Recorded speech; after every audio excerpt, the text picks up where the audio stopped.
Decorrente da Reforma Protestante, a doutrina do batismo ela foi repensada a maneira como era feita. Essa doutrina ela não mudou, o que mudou foi a maneira como compreendia, mesmo porque o batismo foi estabelecido por Deus e não por homens. Muitas vezes nós confundimos algumas questões que são essenciais para essa compreensão. Nós imaginamos que o batismo representa nossa fé diante de Deus. Naturalmente, naturalmente as pessoas pensam dessa forma. Isso daí está muito assemelhado ao que os anabatistas diziam. Eles, inclusive, rebatizaram uma série de pessoas, entendendo isso como algo central na doutrina bíblica, o que é um claro equívoco, um erro, uma heresia. No entanto, nós podemos ver que o batismo está atrelado à promessa de Deus sobre mim, como um selo. Nós não atribuímos a nós essa capacidade de tomarmos essa decisão por si, mas sim de agirmos de maneira obediente àquilo que foi estabelecido na palavra. Dessa forma, Deus estabeleceu e nós assim cumprimos. Nós vemos então o batismo como a promessa de Deus sobre nós. Hoje vamos tratar acerca deste ponto que é essencial também para a compreensão dos sacramentos. Vamos para o artigo de número 20 da Confissão de Fé Helvética e depois abordaremos mais um livro das Sagradas Escrituras, o livro de Ruth, o oitavo livro. Então, vamos para mais um dia que Deus nos ilumine, que sejamos direcionados à compreensão do que se trata, essas questões que são essenciais para a nossa fé. Do Santo Batismo. Diz assim: o batismo foi instituído e consagrado por Deus. Primeiro João batizou, tendo imergido Cristo na água do Jordão. Dele passou para os apóstolos, que também batizavam com água. Ordenou-lhes expressamente o Senhor pregasse o Evangelho e batizasse em nome do Pai, do Filho e do Espírito Santo. Mateus 28:19. E nos Atos disse São Pedro aos judeus que perguntaram o que devia fazer, e cada um de vós seja batizados em nome de Jesus Cristo, para a remissão dos vossos pecados. Receberei o dom do Espírito Santo. Atos 2:38. Em consequência disso, o batismo é chamado por alguns sinal de iniciação para o povo de Deus, visto que por ele os eleitos de Deus são consagrados a Deus. Um só batismo. Há um só batismo na Igreja de Deus, e é suficiente ser uma só vez batizado, ou consagrado a Deus, pois o batismo, uma vez recebido, continua por toda a vida, e o é selo perpétuo de nossa adoção. Nós temos que ver essa questão que é primordial, tá? Essa questão hoje de rebatizar, de ter múltiplos batismos, não se trata de uma mera concepção humana, mas não moderna, porque esses rebatismos aconteceram ao longo da história. Antes existia só um batismo, claro que a doutrina do batismo estava equivocada, mas depois as pessoas começaram a se rebatizar. Você vai ver eventos ocorrem diariamente, pessoas reforçam o seu batismo, assim como existe aquelas renovações de casamento, de matrimônio, agora existe renovação de batismo, tudo isso como um instrumento mercantil para, para que essa fé se torne cada vez mais popular, ao passo que ela deveria se tornar e manifestar cada vez mais a sua verdade. Então, o rebatismo não ocorreu quando ocorreu a reforma não preconizou o rebatismo, de forma que até mesmo o batismo católico, eles não eram completamente rechaçados, mesmo porque ele sempre foi feito com água em nome do Pai, do Filho e do Espírito Santo, e com a intenção de cumprir o ordenamento de Deus. Embora ainda tivesse todas as questões acerca da falsa doutrina, a essência do batismo era uma só. A essência do batismo era cumprir o ordenamento do qual Deus estabeleceu, de maneira que não visava a exaltação do homem, mas o poder de Deus em escolher e salvar para si um povo, o selando mediante esse sacramento. Você vai ver que o batismo foi aplicado de maneira muitas vezes equivocada e até hoje é. Então, muitas pessoas se equivocam quanto à maneira de pensar, quanto à maneira de enxergar o que diz as Sagradas Escrituras. Você vai ver que os grandes reformadores, grandes no sentido de que tiveram repercussão, eles não falaram a favor desse rebatismo, tá? Então, isso daí foi oriundo dos anabatistas. Depois pesquisem sobre os anabatistas, vocês vão ver que eles também tiveram um papel primordial dentro da reforma, não no sentido benéfico, mas também foram pessoas que deturparam muito daquilo que estava escrito nas Sagradas Escrituras e até hoje existem muitos requisitos daquilo que eles fizeram e continuam a repetir as mesmas questões. Você Você deve sempre compreender o que você está fazendo. Muitas pessoas se batizaram, sim, sem ao menos supor o que estavam fazendo, meramente por conta de emoções, meramente por conta de uma empolgação. Mas, lembre-se, o batismo não se trata do que o homem faz, mas daquilo que Deus escolheu fazer sobre o homem. Vamos continuar. O que significa ser batizado? Essa questão aqui é muito importante para que você compreenda. E como você responderia a isso? O que significa ser batizado? Qual seria a sua resposta para essa questão? Você conseguiria responder o que significa para você ser batizado? Embora eu já tenha falado um pouquinho aqui, talvez possa até influenciar nessa questão, mas o que para você significa ser batizado? Como você responderia? Imagina você conversando com alguém e você tem que responder o que é ser batizado. Como você responderia?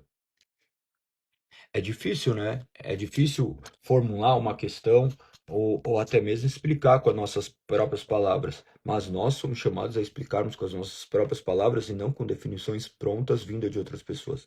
Ainda que você adote para você uma definição pronta, o que não é errado, tá? Mas a questão é, você compreende o que você está dizendo? Nós sabemos que o batismo é um selo da promessa, do qual não retrata meramente a fé do batizado. Essa nunca foi a intenção. Então, nós temos que saber como responder essas questões. Creio que é o tempo suficiente para você ter pensado nisso. Olha o que diz. Olha o que diz. Ser batizado em nome de Cristo é ser arrolado, incluído, recebido na aliança e na família, assim na herança dos filhos de Deus, e sim, nesta vida, ser chamado segundo o nome de Deus, isto é, ser chamado filho de Deus, purificado também da impureza dos pecados, e receber a multiforme graça de Deus para uma vida nova e inocente. O batismo, portanto, retém na memória e renova o grande benefício que Deus dispensou à raça dos mortais, pois todos nascemos na impureza do pecado e somos filhos da ira. Mas Deus, que é rico em misericórdia, nos purifica gratuitamente dos nossos pecados pelo sangue de seu Filho, e nele nos adota como seus filhos. E por uma santa aliança nos une a si mesmo e nos enriquece com inúmeros dons para podermos viver uma nova vida. Todas essas coisas são consignadas pelo batismo. Internamente somos regenerados, purificados e renovados por Deus, mediante o Espírito Santo, e exteriormente recebemos o selo dos maiores dons na água, pela qual são também representados os maiores benefícios, como que colocados diante dos nossos olhos para serem observados. Então nós vemos aqui a definição muito clara. Nós vemos aqui também essa questão que eu falo constantemente, que a Bíblia retrata constantemente, eu gosto de lembrá-los para que isso fique enraizado em nós, que todos nós nascemos na impureza do pecado e somos filhos da ira de Deus. Mas Deus, que é rico em misericórdia, nos purifica gratuitamente dos nossos pecados pelo sangue de seu Filho. E nele nos adota como seus filhos por uma santa aliança, nos une a si mesmo e nos enriquece com inúmeros dons, para podermos viver uma nova vida. Este é o princípio básico. Se você pelo menos conseguir formular essa questão, descrevendo esses passos, já manifestará a sua crença naquilo que as Sagradas Escrituras apontam. Toda essa questão do batismo era tido muito mais como algo supersticioso ou uma mera superstição. Recoloca a palavra como o centro, o sinal de graça, não um instrumento automático de regeneração como muitos pensavam, tá? Muitos pensavam dessa forma. Então, é o sinal e selo da graça, e não um instrumento meramente utilizado para uma regeneração. Muitas pessoas imaginam dessa forma. Pessoas imaginam, nossa, se eu me batizar, então eu estou livre do inferno. A questão é, você de fato creu que Cristo é seu único e suficiente Salvador, da sua mente e do seu coração? Essas aplicações devem ser pensadas, tá? Você deve pensar acerca dessas questões, você deve formular como melhor explicar ou até mesmo escrever acerca disso para que isso fique cada vez mais internalizado e esteja coerente com as Sagradas Escrituras. Vamos continuar dizendo. Todas essas coisas são consignadas pelo batismo internamente. Pelo batismo, internamente somos regenerados, purificados e renovados por Deus mediante o Espírito Santo. E exteriormente recebemos o selo dos maiores dons da água, pelo qual são também representados os maiores benefícios, como que colocamos diante dos nossos olhos para serem observados. Então nós vemos aqui, através desses apontamentos, nós recebemos algo exterior, mas que ocorreu algo no interior. O que ocorre no interior é invisível aos olhos humanos. Embora hoje nós vemos esse reconhecimento, hoje não, sempre vimos a partir desse reconhecimento, dessa santa vocação de você olhar e falar assim, eu almejo ser batizado, porque pressupõe que aquelas pessoas que falam também, elas foram alcançadas mais tarde, mas nós temos também os filhos da aliança, as crianças que não manifestam isso. Então, essa questão da aliança é primordial para você compreender o porquê também crianças possuem o, o batismo, entendem não, que eles não entendem, mas para que você possa compreender o selo dessa aliança, para você compreender a essência e o porquê faz, e em quem está toda a glória. Não se trata daquele que é objeto do batismo, mas daquele que ordenou esse batismo. E nós sabemos que foi ordenado pelas Sagradas Escrituras, nós cumprimos como sinal de obediência e reverência àquele que nos chamou das trevas para a maravilhosa luz, cumprindo exteriormente aquilo que ele nos ordenou por intermédio da sua palavra e que também realiza interiormente por intermédio do agir do seu divino Espírito Santo. Então, o significado de ser batizado é esse que acabei de vos dizer. Agora diz: somos batizados com água.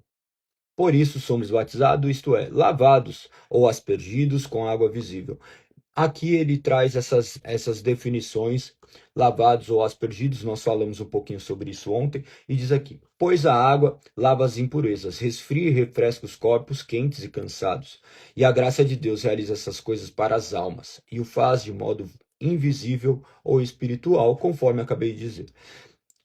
Mais importante do que este ato visível é o que ocorre invisivelmente. Você pode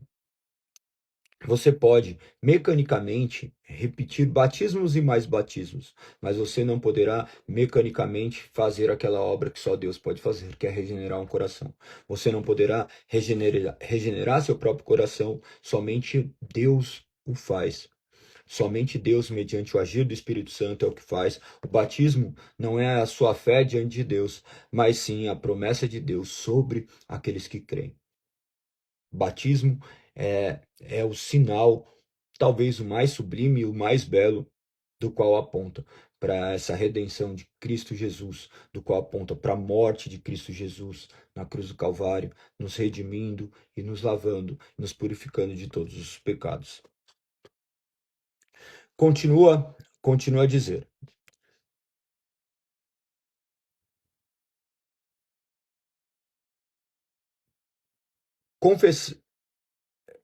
a obrigação do batismo. Deus também nos separa de todas as religiões e povos estranhos pelo símbolo do batismo e nos consagra a si mesmo como sua propriedade. Tem alguém aqui que não foi batizado? Respondam aí, tá?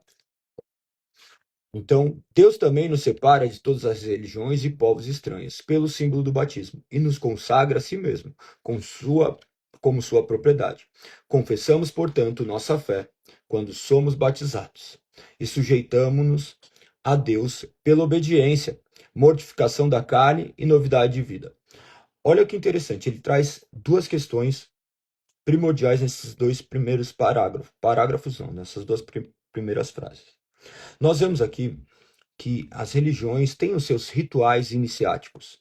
Todas as crenças têm seus rituais iniciáticos. Você vai ver dentro do espiritismo, dentro do próprio de outras crenças, mais do quais não é necessário ficar mencionando todas, mas você vai ver que todas elas têm os seus rituais iniciáticos. Contudo, acerca da fé cristã protestante, nós vemos aqui o símbolo do batismo, onde Deus nos consagra a si como sua propriedade. Nós fazemos isso como cumprimento daquilo que foi estabelecido na sua palavra. Então, nós utilizamos um recurso que é a sua soberana palavra. Nós não fazemos isso mediante as nossas próprias vontades, mesmo porque Deus quer ser adorado conforme ele estabeleceu na sua palavra. E ele continua na próxima frase dizendo: confessamos, portanto, nossa fé quando somos batizados e sujeitamo-nos a Deus pela obediência, mortificação da carne e a novidade de vida. E com isso alistamos na santa milícia de Cristo para lutarmos durante nossa vida contra o mundo. Observe que nós não atribuímos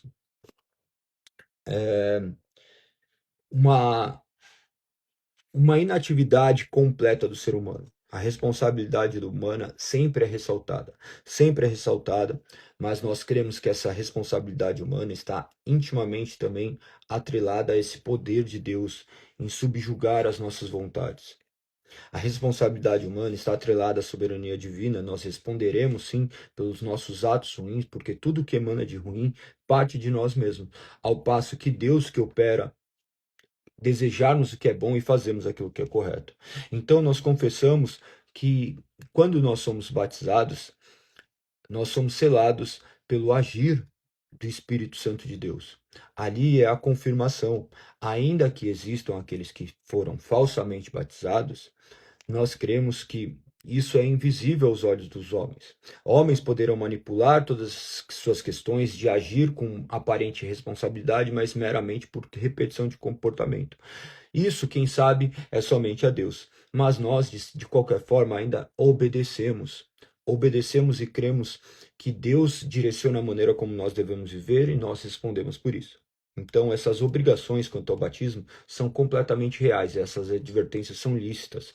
Essas advertências apontam para a realidade de obedecermos aquele que nos chamou, manifestando a nossa submissão à sua palavra e eterna devoção ao seu ser. Continua dizendo, mais uma vez, desculpa, você vai ver que nesse finalzinho dessa frase, mais uma vez ele menciona nossos três inimigos. Durante toda essa confissão, você vai ver os três inimigos ser ressaltados: o mundo, Satanás e nossa carne, ou nós mesmos. Vários pontos ele utiliza essa aplicação desses inimigos reais que nos circundam. Ademais, somos batizados no corpo da igreja para, como com todos os seus membros, podermos de modo distinto participar de uma só e da mesma religião e dos serviços mútuos. Tudo visa para uma unidade onde Cristo é o cabeça. Não se trata de pessoas mais ou menos especiais, se trata de cumprirmos todos aquilo que foi estabelecido por Deus. A forma do batismo. Cremos que a mais perfeita forma de batismo é aquela pela qual Cristo foi batizado, pela qual os apóstolos batizaram. Aquilo, portanto, que pelo expediente do homem foi acrescentado posteriormente e usado na igreja. Não consideramos necessário a perfeição do batismo. Por exemplo, o exorcismo, o uso de velas acesas, o óleo, o sal e outras coisas semelhantes, como a ideia de que o batismo deve ser administrado com 2 vezes por ano, com um grande número de cerimônias. Cremos que um só batismo da igreja foi santificado na primeira instituição realizada por Deus, e que ele é consagrado pela palavra, e também eficaz ainda hoje, em virtude da primeira bênção de Deus. Ou seja, eles visavam excluir todas as pompas religiosas, essas questões de trazerem glórias para o homem. O batismo sempre foi feito de maneira muito simples, como um ritual iniciático, claro, mas com seus devidos cuidados, para que isso não se tornasse um mero ritual místico. Então, o batismo hoje se tornou um evento pago, um evento onde as pessoas visam engrandecimento do homem, onde visam trazer glórias para o homem, quando deveriam reverenciar aquele que nos chamou das trevas para a maravilhosa luz. O batismo deve ser feito e administrado da maneira mais simples possível, com os elementos do quais forem instituídos por Deus, de forma que a igreja reunida pode ter a, a oportunidade de contemplar aqueles que fazem parte do seu corpo, visivelmente. Continua a dizer agora o ministro do batismo. Ensinamos que o batismo não deve ser administrado na igreja por mulheres ou parteiras. São Paulo vetou a mulher aos ofícios eclesiásticos, e o batismo pertence aos ofícios eclesiásticos. Aqui eles visavam estabelecer a forma, mesmo porque tudo que é estabelecido por intermédio dessas confissões é o que emana das Sagradas Escrituras. Vocês vão ver essas mulheres ou parteiras, por vezes, tendo preponderância no nascimento das crianças. As mulheres eram entregues, essas parteiras, que muitas vezes elas também começaram a efetuar esse tipo de coisa justamente por isso que eles começaram a refutar esses erros e equívocos que estavam trazendo autoridade aos ministros que eram ordenados para que pudesse cumprir aquilo que Deus estabeleceu na sua palavra. Aqui trata dos anabatistas, mais uma vez, os trazendo como preponderantes e algo que ainda hoje impera, que nós devemos refutar. Condenamos os anabatistas que negam que as criancinhas recém-nascidas dos fiéis devam ser batizadas. Mas, segundo o ensino evangélico, dos tais é o reino de Deus. E as mesmas se encontram na aliança de Deus. Por que então não deve o sinal da aliança de Deus ser conferido a elas? Por que não devem aqueles que são propriedade de Deus e estão na sua igreja ser iniciados pelo santo batismo? Condenamos os anabatistas, em outras das suas doutrinas peculiares, que eles sustentem em oposição à palavra de Deus. Não somos, portanto, anabatistas e nada temos em comum com eles. Dessa maneira ficou o repúdio acerca daqueles que negavam o batismo das crianças, o batismo daqueles que pertenciam ao povo da aliança, o qual hoje também assim o faço, e as Sagradas Escrituras assim o fez. Que nós possamos nos voltar ao que as Sagradas Escrituras dizem, entendendo que o batismo nada mais é, nada menos do que a promessa de Deus sobre aqueles que ele elegeu desde antes da fundação do mundo. Nós cremos que Deus chama um povo para si, e eles são reconhecidos mediante este sinal, do qual aponta para Cristo crucificado, para o seu sangue vertido na cruz do madeiro. Que nós possamos prestar muita atenção acerca disso. Que Deus seja glorificado por intermédio de todas essas coisas, tá? Essas questões aí talvez vocês não sabiam, ou melhor, nós já abordamos aqui muitas vezes acerca disso, mas é muito importante. Daqui vocês vão ter que ver e rever, olhar todos os versos que apontam para essas questões, mas acima de tudo, compreenderem. Principalmente essa questão da aliança que está em Gênesis 17, depois leiam com bastante atenção, em Atos 2:39, vocês vão entender esse sinal do pacto, esse batismo que também substituía a circuncisão que nós abordamos ontem. Perfeito? Creio que são essas questões primordiais. Agora vamos tratar de mais um livro, o oitavo livro do Antigo Testamento. Agora o livro de Ruth. O livro de Ruth, que foi escrito ali no período de tempo, na época dos juízes, ou seja, de 1400 até 1050. Então, não dá para precisar exatamente a data, mas ele retrata coisas que são bem importantes para a compreensão e, acima de tudo, ela ali como um papel de extrema importância dentro dessa linha genealógica de Cristo, sabendo que ela foi bisavó de Davi.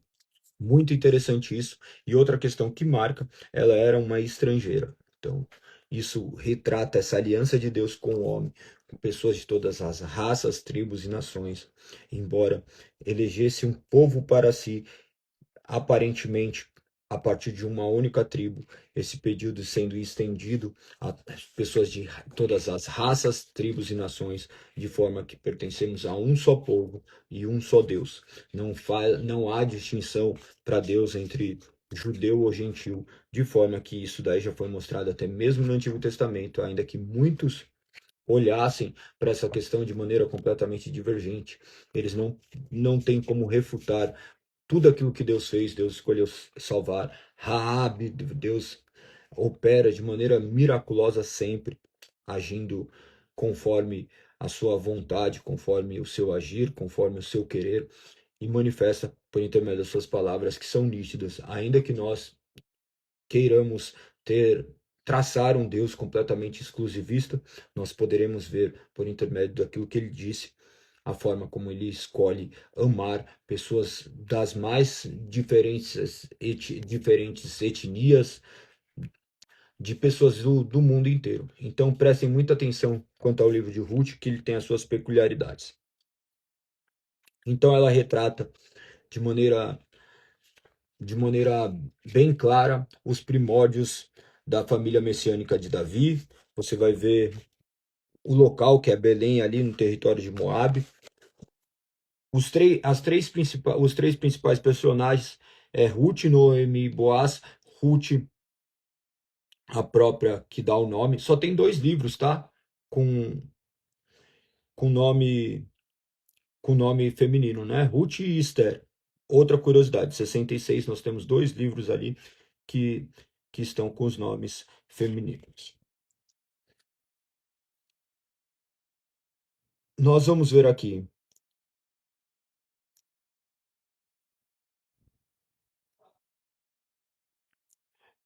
Livros na. Esse livro narra a história de Ruth, uma mulher moabita que, por causa da lealdade à sua sogra israelita ao Deus de Israel, veio a ser bisavó de Davi, conforme está escrito aqui no capítulo 4 do verso 21, e ancestral, naturalmente, de Jesus. Aqui continua dizendo: cronologicamente, os acontecimentos desse livro ocorrem em algum momento no período sombrio do livro de Juízes. Conforme eu disse, não há uma data específica. Você vai ver que ali as pessoas estavam vivendo uma completa imoralidade. Os juízes, lembra, os juízes vinham consertar, viam de certa forma como um clamor que era levantado a Deus, reconduzir o povo a um caminho, de maneira que ali você vai ver mesmo uma pessoa que não era propriamente dito daquele povo, ela toma como a moralidade e se curva diante daquilo que deveria ser natural. Mas é claro que era Deus, mediante o operar do seu espírito, agindo naquele coração, manifestando dessa forma algo sobrenatural acontecendo ali. Uma mulher que poderia ser livre, ela estava ali cumprindo aquilo que aparentemente deveria ser o correto, mas muitas vezes para nós não é. Lembre-se que o marido dela tinha morrido, e decorrente da morte do seu marido, aí a mãe, o irmão mais velho, o parente mais velho, teria o direito de resgatá-la, de ser essa sucessão, conforme estabelecido na própria palavra de Deus. E ela não tinha nenhum parente próximo, então ela não tinha o porquê, depois daquele período que ela estava passando ali com, com a sua sogra, em ficar ali com ela. Ela poderia ir ser, por ser jovem, seguir a sua vida, ela estaria liberta do casamento. No entanto, ela, por amor à sua sogra, ela chega e continua a caminhar ao lado dela, de maneira que depois, posteriormente a isso, ela passa por todo esse processo, conhecendo Boaz, mediante a seu estado de miserabilidade. Por que estado de miserabilidade? Imagina que ela estava recolhendo sobras de comida para que pudesse se alimentar. No campo de Boaz, ela ali encontra, sabendo que ele era o resgatador. Posteriormente, ocorre todo o ritual formal que existia para isso e ele, de bom grado, a resgata. Isso também aponta para Cristo como nosso grande resgatador. Isso aponta para aquilo que o Senhor fez de maneira soberana sobre as nossas vidas, de maneira do qual todas essas questões que retratam esses livros, eles são feitos tipológicos de Cristo, tá? Mostrando o Cristo que haveria de vir. Outra questão primordial aqui, então, é enxergar essa realidade, entre Boaz e Cristo, e acima de tudo, essa linha sucessória, do qual veio a ficar marcado na linhagem de Davi, como uma mulher também que era estrangeira. Continua para essa divisão aqui, ela diz em duas partes, tá? São apenas 4 capítulos, então você vai ver primeiro e segundo capítulo, você vai ver o amor de Ruth sendo demonstrado, e depois, no capítulo 3 e 4, ele ser recompensado. Primeiro o amor demonstrado e depois o amor compensado. Assim termina esse livro que é bem curto. Se você hoje não leu esse livro, vai lá e leia, e você contemplará essa maravilha dessa redenção feita por intermédio deste homem que representava Cristo ali naquele momento. Era um tipo de Cristo. Tudo aponta para Cristo, tá? Tudo aponta para Cristo, para aquilo que ele fez. Você vai poder usar isso daí de maneira analógica, fazendo analogias e vendo o quanto Deus sempre manifestou indícios daquilo que ele haveria de fazer. Tudo aponta para Cristo, a fidelidade de Deus em meio a essa perda que acontece ao longo da nossa vida. Nós vemos Deus vir nos resgatar. Que você possa compreender essas questões, que você olhe hoje para as Sagradas Escrituras e veja como Deus tem operado ainda hoje, mediante o seu agir, mediante o seu querer, mediante as pequenas coisas do dia a dia. Você vai ver a fidelidade de Deus, assim como você viu ali em Ruth, você pode ver na sua vida a fidelidade de Deus em meio às dificuldades, ele movendo histórias para que ele seja glorificado. Não importa o passado, não importa as coisas que aconteceram, isso daí fica sempre para trás, sabendo que a misericórdia de Deus se estende a você também, ainda que você tenha vivido longe dos caminhos do Senhor, ainda que você tenha vivido coisas completamente distintas do que você acaba de escutar aqui, que você possa crer que esse Deus de misericórdia está pronto a estender a sua graça àqueles que clamam a Ele, que você possa hoje clamar ao Senhor, que você possa hoje ter essa convicção, que por intermédio de tudo que foi dito aqui, que Deus use da sua misericórdia, da sua graça, para convencer aqueles que ainda não foram convencidos, a trazer para perto aqueles que ele chamou desde antes da fundação do mundo. Nós cremos que por intermédio dessa palavra as pessoas são convencidas e de fato podem crer que Jesus é Deus encarnado que veio morrer pelos nossos pecados. Que você hoje tenha essa convicção, que Deus possa operar no seu coração. Se você tiver dúvida acerca dessas questões, podem tratar comigo. Essa questão do batismo é de extrema necessidade. Galego, como que é feito na igreja essas questões? Eu preciso ser batizada? Eu não preciso ser batizada? Lembre-se, qual é a questão do batismo? Entender a questão do batismo. Existem questões que são bem peculiares, mas em grande maioria dos casos ainda são respeitados esses princípios fundamentais do batismo que nós já abordamos. Então, é questão de convicção pessoal e, acima de tudo, nós atribuímos a Deus efetuando esse batismo, o verdadeiro batismo. Só há um batismo, o batismo é aquele batismo de conversão, aquele batismo que é a regeneração do homem que estava morto.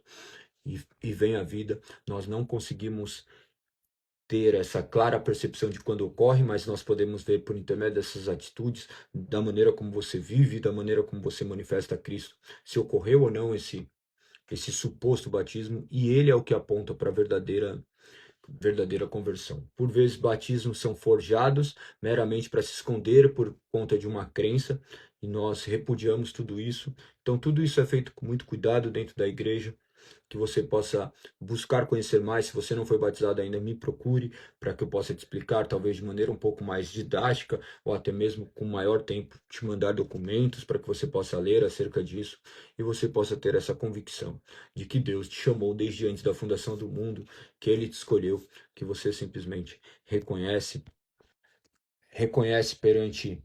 perante a sociedade aquilo que Deus fez em você, aquilo que Deus operou no seu coração, aquilo que Deus faz diariamente ainda por todo mundo, Deus convencendo o homem de quem ele é, que você possa ter essas certezas. Estou aqui como um servo para vocês, podendo esclarecer essas questões que hoje se perderam e, claro, na verdade, apontando para aquilo que já foi escrito. Eu não tenho nenhuma novidade a trazer, não tenho nada a acrescentar, mas que você possa reconhecer esse batismo como a promessa de Deus sobre a sua vida e não simplesmente como a sua fé diante de Deus. São coisas completamente distintas, mas que hoje se faz necessário lembrar do que se trata. Perfeito? Tem muitas questões ainda a serem tratadas. Amanhã nós vamos tratar acerca do artigo número 21 da Ceia do Senhor. E depois vamos tratar do livro de 1 Samuel. Agora vai entrar nos reis de Israel.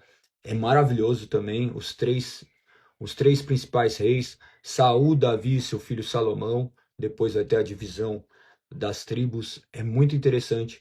Vocês estão aqui pegando uma linha cronológica. Claro que não dá tempo de se aprofundar. Estou pegando apenas pontos primordiais para que vocês possam se nortear. Se vocês leram já, fica muito mais fácil. Creio que a maioria do que estão aqui leram a Sagrada Escritura de maneira integral, então vocês estão fazendo uma recapitulação.